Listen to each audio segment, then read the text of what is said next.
तो देखिए, झारखंड के अंदर भी सियासत गरमाई हुई है और यहां भी जो सबब है वो ईडी का समन है, क्योंकि 7वां समन मुख्यमंत्री हेमंत सोरेन को दिया गया था। जमीन खरीद से जुड़ा यह पूरा मामला है, जिसमें उन्हें अपना बयान दर्ज करने के लिए 7वीं बार ईडी ने बुलाया था। मुख्यमंत्री कार्यालय की तरफ से ईडी को एक चिट्ठी भेजी गई। उस चिट्ठी में क्या है ये तो साफ नहीं है, लेकिन सियासत इस लिहाज से गरमाई हुई है क्योंकि झारखंड के सीएम हेमंत सोरेन का सीएम पद अब खतरे में नजर आ रहा है। ऐसे में उन्होंने अपने पार्टी के विधायकों और गठबंधन के नेताओं की बैठक बुलाई है। आज ओल्ड सीएम हाउस के सभागार के अंदर शाम 4:30 बजे ये बैठक होनी है और इससे पहले खबरें आ रही हैं कि झारखंड के गांडे से विधायक रहे सरफराज के इस्तीफे के बाद अब मुख्यमंत्री हेमंत सोरेन अपनी पत्नी कल्पना सोरेन को चुनावी मैदान में उतार सकते हैं। और अटकलें इस चीज को लेकर भी गरमाई हुई हैं कि क्या एक बार फिर बिहार में जिस तरीके से लालू प्रसाद यादव ने अपनी पत्नी राबड़ी यादव को सत्ता का ताज दिया था, ताज सौंपा था, उसी तरीके का दाव क्या हेमंत सोरेन भी चलने जा रहे हैं। सियासत इस मामले को लेकर लगातार इसलिए भी गरमाई हुई है क्योंकि मामले को लेकर बीजेपी हमलावर है। वहीं आज गठबंधन, जो महागठबंधन के नेता हैं, उनके नेताओं की बैठक है। और देखिए, झारखंड में ईडी का एक्शन लगातार जारी है। जहां एक तरफ मुख्यमंत्री हेमंत सोरेन को समन दिया गया है, तो वहीं अवैध खनन के मामले में ईडी की छापेमारी भी आज देखने को मिल रही है। ये छापेमारी सीएम हेमंत सोरेन के प्रेस सलाहकार के ठिकानों पर हुई है और छापेमारी की इस जद के अंदर कई अहम करीबी हेमंत सोरेन के आ चुके हैं। आज विधायक दल की बैठक होने वाली है और उससे पहले ईडी का यह बड़ा एक्शन इस समय चल रहा है।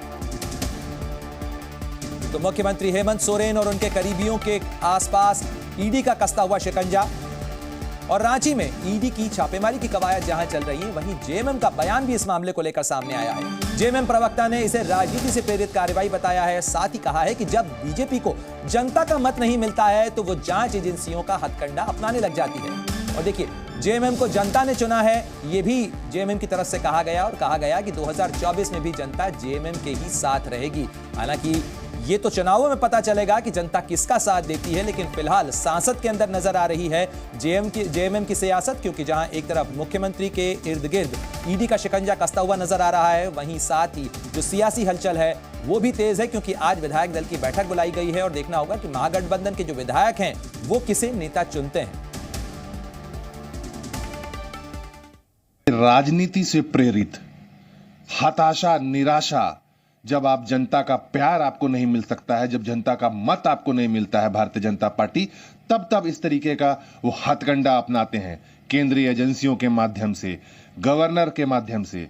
लेकिन ये गलतफहमी में नहीं रहें, झारखंड की जनता ने चुना है हेमंत सोरेन जी को और आने वाले चुनावों में भी आपको करारी शिकस्त मिलेगी। और देखिए, हेमंत सोरेन को लेकर जहां बीजेपी लगातार हमले बोल रही है, तो वहीं जेएमएम लगातार इस पर पलटवार कर रही है, यानी दोनों तरफ से एक दूसरे पर खूब तीर चलाए जा रहे हैं। क्या कुछ कहा जा रहा है, सुनवाते हैं आपको।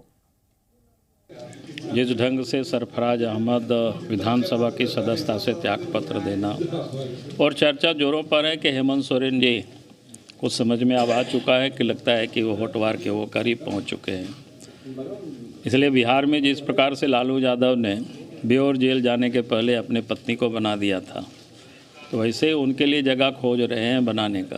तो मुझे लगता है कि चूँकि उससे पूर्व भी आप चूँकि 1 साल से भी कम समय बचा हुआ है विधानसभा के चुनाव की, तो ऐसी हालत में चुनाव होना शायद संभव नहीं हो सकता है, क्योंकि पहले ही महाराष्ट्र हाईकोर्ट की निर्णय आ चुका है। हम पार्टी के एक अदना कार्यकर्ता हैं, हमारा इसमें कोई व्यक्तिगत कोई मंतव्य या वक्तव्य नहीं हो सकता है। अब देखिए, होने को तो ऊपर से वज्रपात गिरेगा, हम और आप मर जाएंगे, तो ये कौन जानता है? भविष्य वक्ता थोड़े हैं। से कल्पना सोरेन की लड़की। अब ये देखिए, ये कयास पर तो देखिए, सियासी वार पलटवार के इस दौर में यह सवाल खड़ा है कि क्या झारखंड में कुछ बड़ा होने वाला है, क्योंकि लगातार इसमें बीजेपी वार कर रही है तो जो जेएमएम है वो पलटवार कर रही है। देखिए क्या कुछ कहा जा रहा है, आपको दिखा दें कि बाबूलाल मरांडी, उनकी तरफ से कहा गया कि हेमंत सोरेन को दरअसल अपनी कुर्सी जाने का डर सता रहा है। कुछ इसी तरीके के तीर और तंज निशिकांत दुबे ने भी चलाए।